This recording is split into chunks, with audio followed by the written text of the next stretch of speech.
Representative Miller, you recognize. Thank you, Mr. Chair. Mr. Mayor, it's good to see you. My question is, you know, just as a member, I'm guilty of minding my own business, doing my own thing, and maybe not following stuff, or I'm not hearing everything that you guys do that stay down here more. But, you know, we've been hearing a lot about this $300 million figure that the state's got to come up with in order to keep all this stuff afloat coming up in 2017.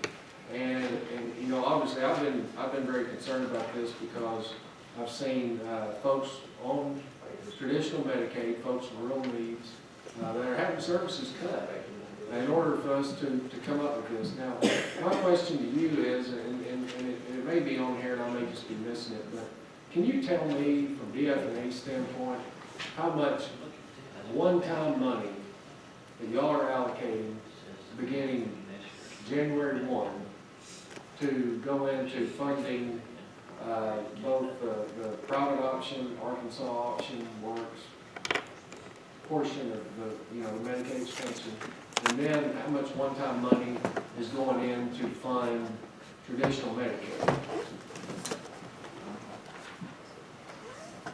So on the one-time funds, really since the recession, we've been using one-time funds in the general revenue budget.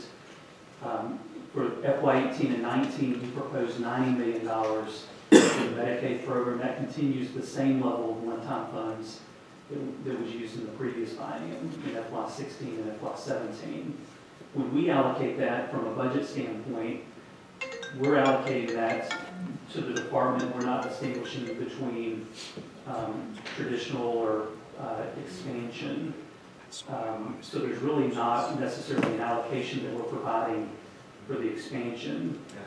I will say that you know, like if you go back to the Stephen Group numbers or even earlier than that, you know, there's been this discussion of the savings that we've seen as a state from to the state budget from the expansion.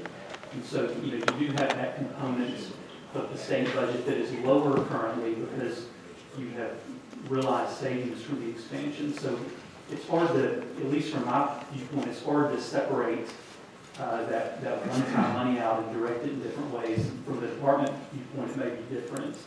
But you know, we were allocating one-time money to Medicaid before the expansion ever came about, if I'm remembering correctly. I understand. I'm just saying, but to clarify, are you saying right now for the record that DF&A is allocating $90 million in one-time money, which I don't want to call it one-time money if we keep doing it every year, but $90 million beginning January 1 to Medicaid. Is that correct?